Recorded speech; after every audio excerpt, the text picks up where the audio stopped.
पहले ही part 1 verb का cover कर चुके हैं और आज बारी है हमारे पार्ट 2 की। हमारी ये हम पार्ट 2 के अंदर कवर करने वाले हैं। ना जाने क्यों मैं इस पर्टिकुलर चीज को आपके सामने लेकर आ रहा हूं। नमस्कार, आप सभी का स्वागत है मेरे YouTube चैनल पर। जैसे कि आप सभी को पता है, हम लोग पहले ही पार्ट 1 वर्ब का कवर कर चुके हैं और आज बारी है हमारे पार्ट 2 की।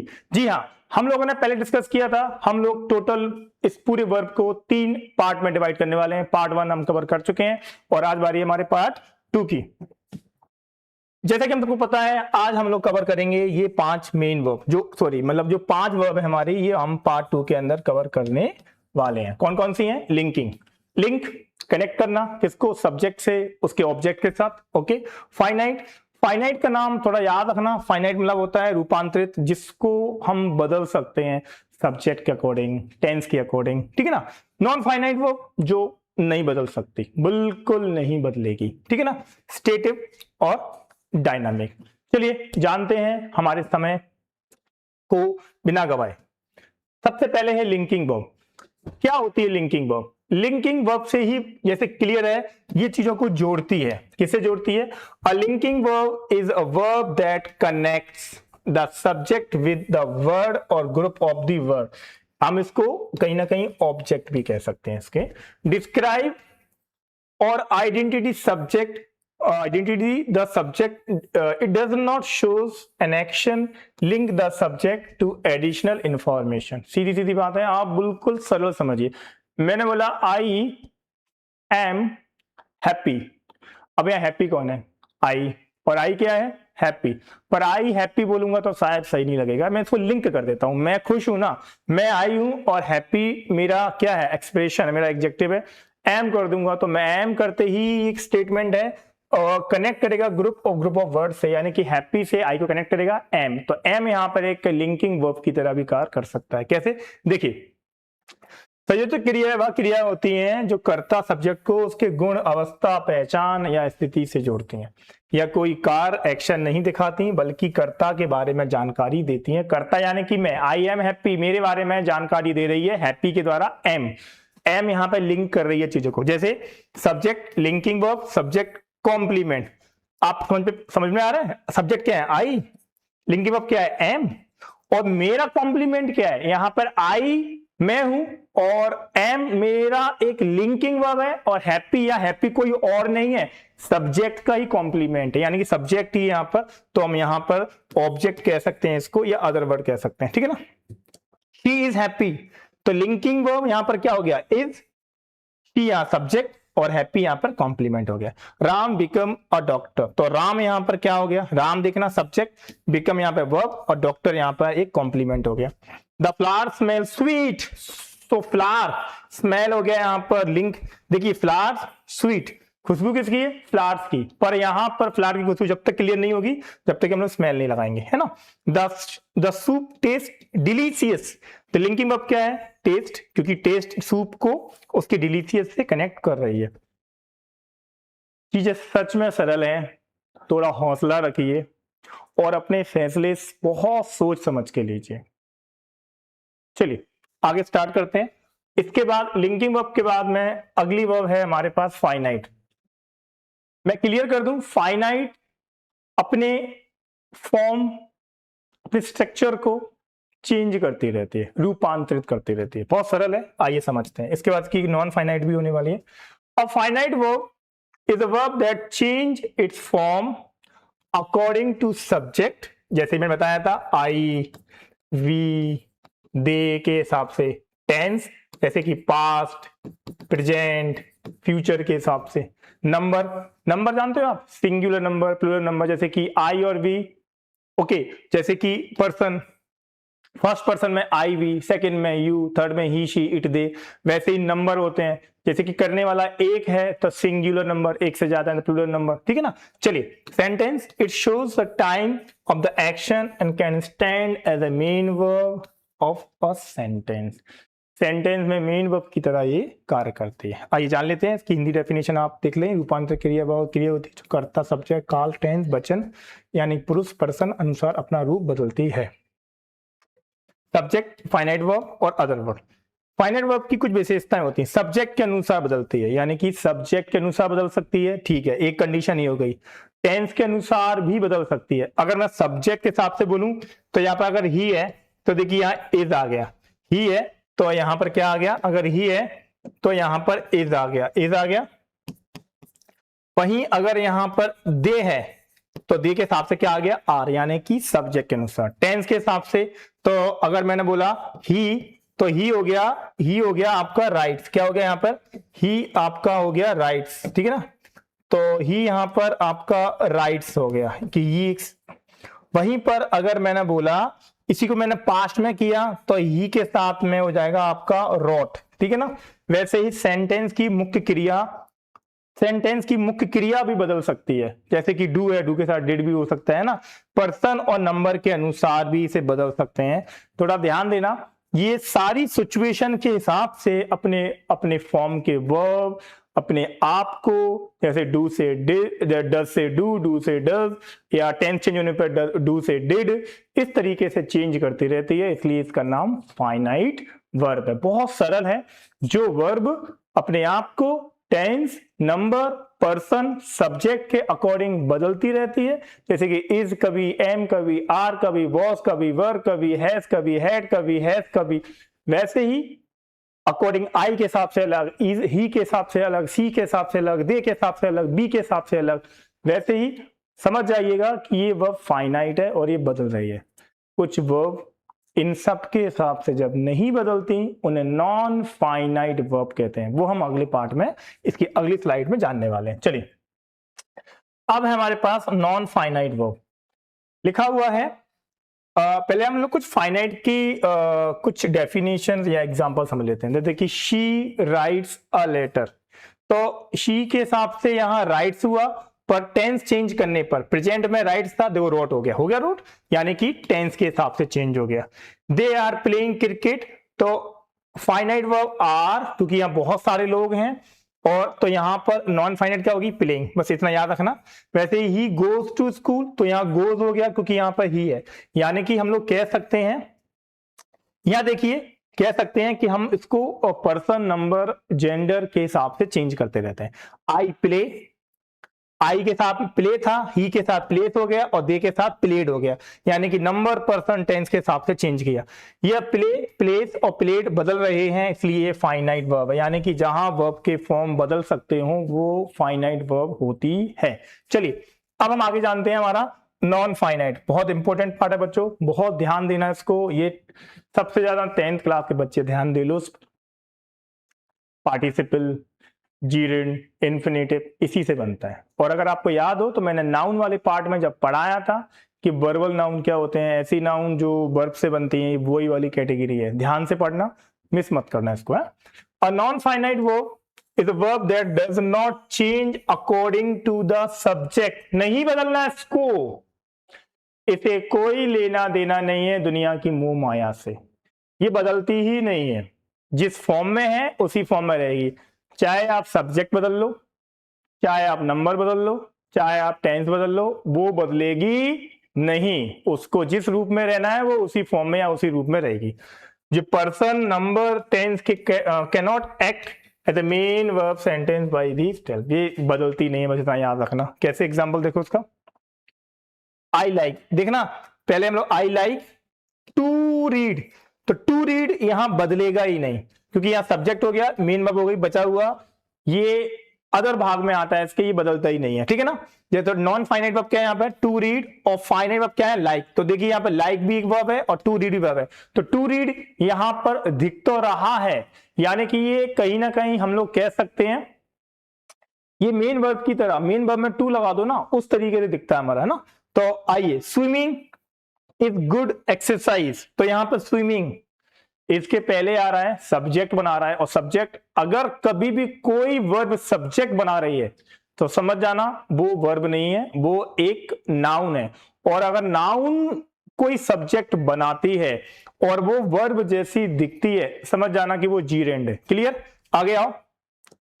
She saw a she saw a crying baby, तो नॉन फाइनाइट में क्या हो गया बेटा, क्राइंग हो गया, जो अपने आप को बदलेगा नहीं। क्राइंग यहाँ पर एक पार्टिसिपल हो सकता है, पार्टिसिपल के बारे में भी जानिएगा, बहुत इंपॉर्टेंट पार्ट है, हम आगे इसमें चर्चा करने वाले हैं। और फाइनल वर्ब में क्या है हमारा सॉ, तो यहाँ पर ये मेन वर्ब हो गई जो बदल सकती है, यानी कि फाइनाइट, ये वर्ब यहाँ पर फाइनाइट है बच्चों। ऐसे देखो ये लाइक यहाँ पर क्या है finite, to read non finite, यहाँ पर स्विमिंग नॉन फाइनाइट, और इसमें तो नॉन फाइनाइट ही है। यहाँ पे नॉन फाइनाइट क्या है क्राइंग, और फाइनाइट क्या है यहाँ पे हमारे पास, यहाँ पे फाइनाइट है हमारे पास सॉ, ठीक है, सी सॉ सीन है ना, देखा ना हम लोगों ने। हैविंग फिनिश्ड द वर्क, तो यहाँ पर हैविंग हैविंग हैविंग, आपको मैं बता दूं बहुत सारे अलग अलग टाइप होते हैं, बहुत जल्दी स्कूल ग्रामर आपके साथ शेयर करेंगे, तब हम उसमें उसको जानेंगे। चलिए, नॉन फाइनाइट कुछ टाइप होते हैं, इनको जानना बहुत ज्यादा जरूरी है। कौन सा मैं बता दूं, इसको हम लोगों ने 3 भागों में लिया है। सबसे पहले लिया है infinitive, to read to write, पढ़ना लिखना। कैसा, an infinitive is a base form, कोई भी बेस फॉर्म के आगे टू लगा दो तो वो बन जाता है हमारा इन्फिनेटिव, और कहीं ना कहीं ये सेंटेंस के अंदर एज अ नाउन वर्क करता है, एज अ एडवर्ब वर्क करता है, इस तरीके से कुछ काम करता है, ठीक है ना। Verb usually yes yes yes yes preceded by two, यानी कि टू के हिसाब से क्रिया का मूल रूप जिसके पहले सामान्य टू आता है इन्फिनेटिव वर्ब कहलाती है। जैसे कि आई वांट, बस सेंटेंस ही पूरा हो गया, ये सब्जेक्ट है, ये मेन वर्ब है, तो फिर बाकी क्या आया, टू स्टडी, टू स्टडी यहाँ पे एक इन्फिनाइट इन्फिनाइट है, ठीक है ना, इन्फिनेटिव सॉरी, जैसे कि इन्फिनेटिव यहाँ पे क्या है टू स्टडी। शी लाइक्स, यहीं पर सेंटेंस पूरा हो गया, तो टू सिंग, टू सिंग क्या है यहाँ पर इन्फिनेटिव, ठीक है ना, ये हो गया हमारे पास इन्फिनेटिव। वैसे ही हमारे पास एक और है, आइए बात कर लेते हैं इसकी। दूसरा इसका टाइप बच्चों बहुत ज्यादा इंपॉर्टेंट है, हम कह सकते हैं इसकी डिमांड ग्रामर में बहुत ज्यादा है, हर कोई इसे पढ़ना चाहता है, तो इसको ध्यान से पढ़िए। लिखा हुआ है स्विमिंग, रीडिंग, कहीं भी जीरेंट दिखे और आप समझ जाना कि B1 के साथ आईएनजी जोड़ा गया है, पर वो वर्ब नहीं है, वो क्या है, वो एक नाउन है। अगर वो एज ए नाउन की तरह वर्क कर रही है तो gerund is a verb ending in ING that function as a noun. मैंने आपको पहले बताया था कि एक वर्ब होती है और नाउन की तरह कार्य करती है। वह क्रिया जिसका अंत आईएनजी से होता है और संज्ञा नाउन की तरह कार्य करती है जीरेंट कहलाती है। स्विमिंग आप सबको पता है, सेंटेंस में एक सब्जेक्ट होता है, एक वर्ब होती है, और एक होता है हमारा ऑब्जेक्ट। तो देखिए ना, अगर हेल्पिंग वर्ब के पहले कोई वर्ब आ रही है तो बेटा हेल्पिंग वर्ब के पहले अगर कोई वर्ब आती है, सबको पता है कि हेल्पिंग वर्ब से पहले हमेशा सब्जेक्ट आता है, और सब्जेक्ट हमेशा नाउन या प्रोनाउन से बनता है। तो हम यहाँ कह सकते हैं कि यहाँ जो वर्ब की तरह दिख रही है वो वर्ब नहीं है, वो एक जीरेंड है जो कि दिख तो वर्ब की तरह रही है पर काम कर रही है नाउन की तरह। रीडिंग इंप्रूव्स नॉलेज, तो यहाँ पर रीडिंग, अब इंप्रूव क्या है यहाँ पर बेटा B5 यानी कि मेन वर्ब है, उसके पहले अगर कोई वर्ब आ रही है तो वो वर्ब नहीं है, वो नाउन है, तो यहाँ पर क्या हो गया जीरेंड हो गया। इसको और भी डिटेल में हम धीरे धीरे जानेंगे, बस पहले इसका कॉन्सेप्ट एक बार आप समझ लीजिए, वो बहुत ज्यादा जरूरी होता है। तीसरा है पार्टिसिपल। ना जाने क्यों मैं इस पर्टिकुलर चीज को आपके सामने लेकर आ रहा हूं कि बहुत परेशान करते हैं बच्चों, होता कुछ नहीं है इसमें। स्पेशली 10th क्लास के एमपी बोर्ड के बच्चों के सिलेबस में जीरेंड भी है, इन्फिनेटिव भी है, पार्टिसिपल भी। आप बच्चों ध्यान से इसको पढ़िए, आपका कॉन्सेप्ट एकदम क्लियर हो जाएगा। इसको पढ़ने के बाद आप अपने जो भी रेफरेंस बुक है जरा उनको खोल के देखिएगा, आपको एकदम सरल लगेगा। कैसे, पार्टिसिपल को बता दूं ये 3 तरह के होते हैं, प्रेजेंट, पास्ट और फ्यूचर। फ्यूचर नहीं, परफेक्ट, प्रेजेंट, पास्ट और परफेक्ट, पर हम इसमें केवल प्रेजेंट और पास्ट की डिस्कस करेंगे। आने वाले समय में हम लोग फ्यूचर की भी परफेक्ट की भी चर्चा करेंगे। चलिए, क्राइंग, ब्रोकन, रिटन, यानी कि क्रिया का चौथा रूप और क्रिया का तीसरा रूप कहीं ना कहीं हमने इसको पार्टिसिपल माना है। क्लियर, पास्ट पार्टिसिपल और प्रेजेंट पार्टिसिपल। प्रेजेंट पार्टिसिपल में B1 के साथ आईएनजी लगता है बच्चों, और पास्ट पार्टिसिपल यानी कि जिसको हम कह सकते हैं क्रिया का तीसरा रूप। चेयर इज ब्रोकन, अब बताइए चेयर इज ब्रोकन, उस चेयर की अवस्था कैसी है, टूटी हुई। एडजेक्टिव है, हाँ आप कह सकते हैं कि पार्टिसिपल कहीं ना कहीं एक एडजेक्टिव फैमिली से बिलोंग करता है। प्रेजेंट में होता है, पास्ट में होता है। अगर प्रेजेंट में है तो V1 के साथ आईएनजी जैसा दिखेगा, पास्ट में है तो V3 जैसा दिखेगा, और अगर परफेक्ट में है तो हैविंग प्लस V3 जैसा दिखेगा। चाहिए जानना है तो आप अपनी 10th क्लास की रेफरेंस बुक में जाके चेक कीजिए, आपकी ग्रामर बुक में जाके चेक कीजिए। चलिए आगे चलते हैं। Participle. A participle is a form verb that work as an adjective। बच्चों gerund नाउन की तरह कार्य करता है, कहीं ना कहीं इन्फिनेटिव भी नाउन की तरह ही कार्य करता है, पर बच्चों पार्टिसिपल हमेशा एडजेक्टिव की तरह कार्य करता है, ठीक है ना। डिस्क्राइब अ नाउन और प्रोनाउन, सबको पता है क्या है कि अगर कोई भी एडजेक्टिव या उससे उसकी फैमिली जुड़ा कोई भी अगर मतलब मान लीजिए कोई भी पार्ट होता है वो नाउन प्रोनाउन को ही क्वालिफाई करता है। क्लियर।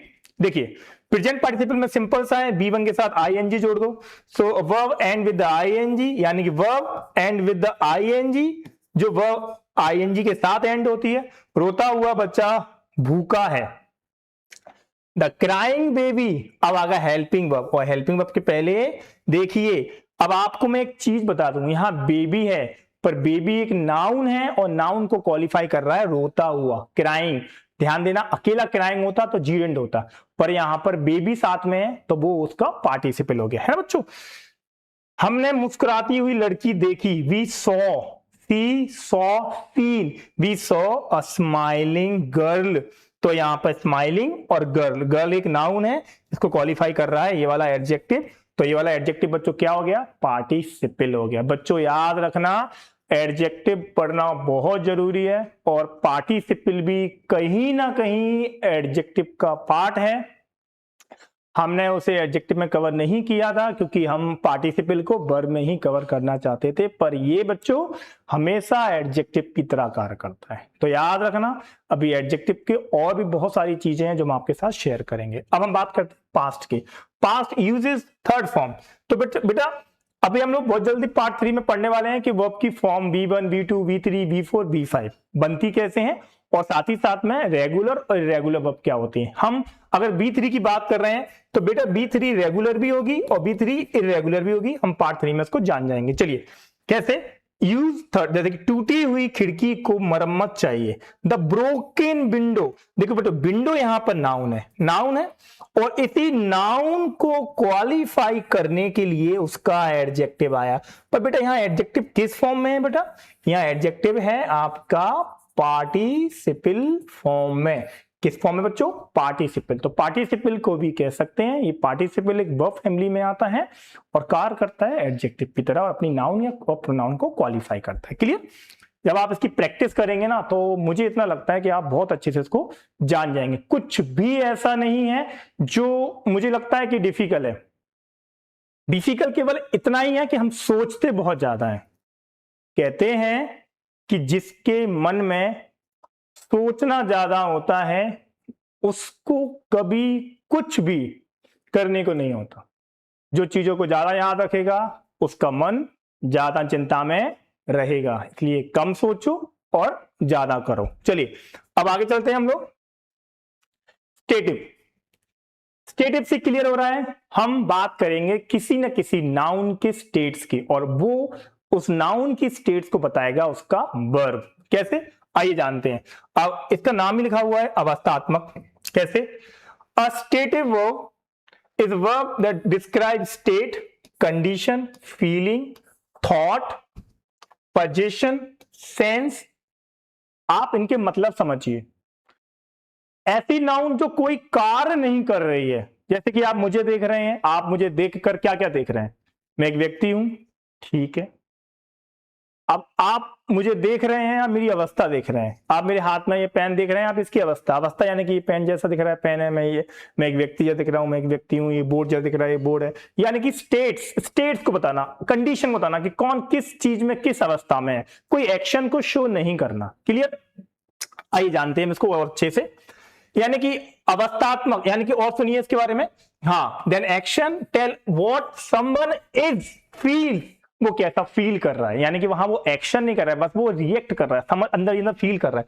थिंक, सोचना, ओन, किसी चीज को पजेस यानी कि किसी चीज को अपने पास होना है, नो, जानना, ये सारी चीजें हम स्टेटिव में जानेंगे, है ना। अवस्थात्मक क्रिया स्टेटिव वह क्रिया होती है जो किसी स्थिति, भावना, विचार, ज्ञान, स्वामित्व, मालिकाना हक या अनुभव, अनुभूति यानी कि किसी चीज को जानना व्यक्त करती है, किसी कार्य एक्शन को नहीं बल्कि किसी स्टेट को दर्शाती है। कैसे, देखिए हमारे पास 1 2 3 4 अलग अलग इसकी कैटेगरी है, हम इनको इसके थ्रू जानेंगे। सबसे पहले जब हम विचार करते हैं, विचार में नो, बिलीव, अंडरस्टैंड, रिमेंबर और फॉरगेट, ये सब इसमें आते हैं। जैसे हम लोग भावनात्मक बात करें तो लव, लाइक, डिसलाइक, हेट और प्रेफर हो गया।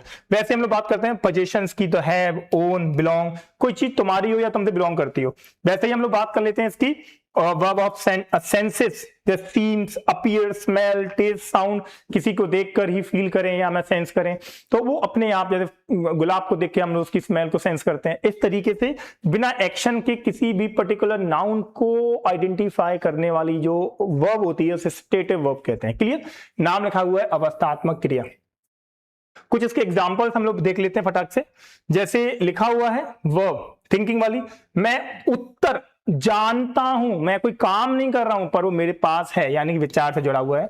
वह अंग्रेजी समझती है, अंडरस्टैंड, मतलब वो अंडरस्टैंड करती है। मैं वो नहीं कह रहा हूं कि इसमें वो कर रही है, पर इतना तो उसको ज्ञान है, शी अंडरस्टैंड्स इंग्लिश। ठीक है ना? भावना की बात करें, मुझे संगीत बहुत पसंद है, किसी की पसंद, लाइक, फीलिंग, है ना, तो इसमें आता है आई लव म्यूजिक।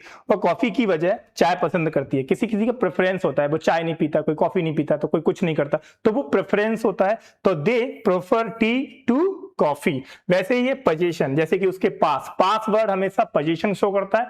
मेरे पास एक कार है, मेरे पास 2 डॉग है, मेरे पास मेरी फैमिली है, मेरे पास एक अच्छा घर है, पोजीशन को शो करता है ना। तो शी हैज अ कार।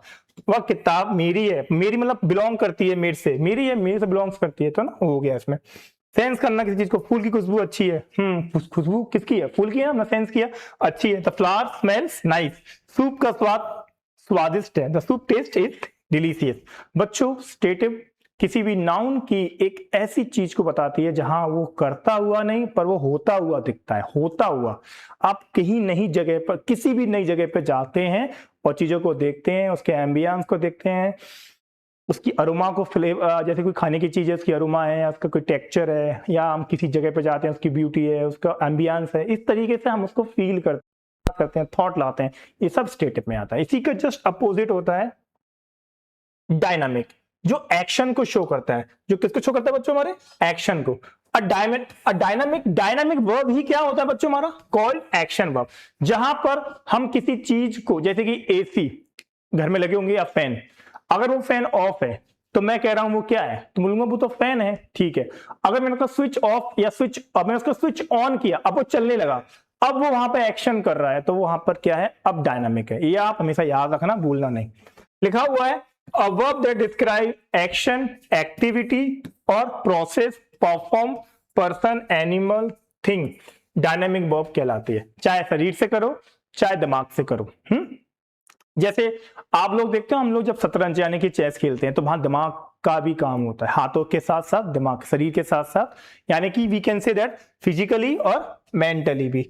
तो हम इन सब चीजों को इस पर्टिकुलर इस वर्ब में जानेंगे। जैसे कि गतिशील क्रिया, डायनामिक वर्ब वह क्रिया होती है जो किसी कार्य, गतिविधि, प्रक्रिया को व्यक्त करती है, और ये बताती है कि कोई कार्य, व्यक्ति, पशु, वस्तु क्या कर रही है, कर रहा है। रन, जंप, स्विम, वॉक, लड़का दीवार के ऊपर कूदा, तो the boy jumped over the wall. यहाँ पर एक्शन वाला, यानी कि यहाँ स्टेट नहीं है, सारी की सारी एक्शन है। थिंक, डिसाइड, कैलकुलेट, इमेजिन, उसने अधिक मेहनत से पढ़ने निर्णय लिया, यानी कि उसने डिसीजन लिया, यानी कि क्या किया उसने? मानसिक काम किया। वैसे ही प्रोसेस वर्ब, कोई होती हुई चीज या कोई एक्शन देखे, चेंज, ग्रो, डेवलप, इंप्रूव, पौधा तेजी से बढ़ रहा है तो ग्रोइंग। तो 3 अवस्थाएं हमने पढ़ी। देखिए, मैंने आपसे पहले भी कहा था कि वर्ब बहुत सरल है, बस इसे सही से समझना और जानना सीखिए। अरे सब कुछ सरल है। अभी आपने रिसेंटली देखा कि एक लड़की ने 19 एग्जाम निकाले, पॉसिबल है? हाँ है। विश्वास तो रखिए अपने ऊपर। मैंने आपको हमेशा बोला है, अगर किसी चीज को आज पढ़ लिया है उसको 4 दिन बाद पढ़ो, और अगर 4 दिन बाद उसी चीज को पढ़ा है तो उसको 7वें दिन फिर पढ़ो। उसके बाद आप मुझसे मिलना, गारंटी है किसी भी चीज को पढ़ने के बाद तुम कभी जीवन में नहीं बोलोगे। यूनिवर्सल कोड ही है 147। चीजों को अच्छे से पढ़ते रहिए, जब तक चीजों को पढ़ोगे नहीं, चीजों को जानोगे नहीं। एक कहावत है जो कहीं ना कहीं टीचर को, हर स्टूडेंट को बताना चाहिए, कि कहते हैं कि 100 किताबों को अगर हम लोग एक एक बार पढ़ते हैं तो एक ही बार पढ़ पाते हैं, लेकिन अगर एक ही किताब को अगर हम 100 बार पढ़ते हैं तो हम उसमें महारत हासिल कर लेते हैं। तो ऐसा ही कहा जाता है बच्चों कि किसी भी चीज को पढ़ रहे हैं तो उस हद तक पढ़ो कि जब तक कि वो आपकी अपनी ना हो जाए। मैं उम्मीद करता हूं कि इस वीडियो में जो पार्ट 2 था उसमें आपकी जितनी भी वीडियो मैंने आपके जो वर्ब मैंने आपके साथ शेयर की वो आपको अच्छी लगी होंगी और आपको समझ में भी आई होंगी। अगर आपको अच्छा लगा है सब कुछ तो प्लीज आप इसे मेरे जो चैनल है द थ्योरी ट्री को सब्सक्राइब कीजिए और अधिक से अधिक लोगों के साथ शेयर कीजिए, क्योंकि जब हम एक छोटा सा इनिशिएटिव लेते हैं तो न जाने कितनों को भला हो जाता है। आज के लिए इतना ही था। Thank you so much.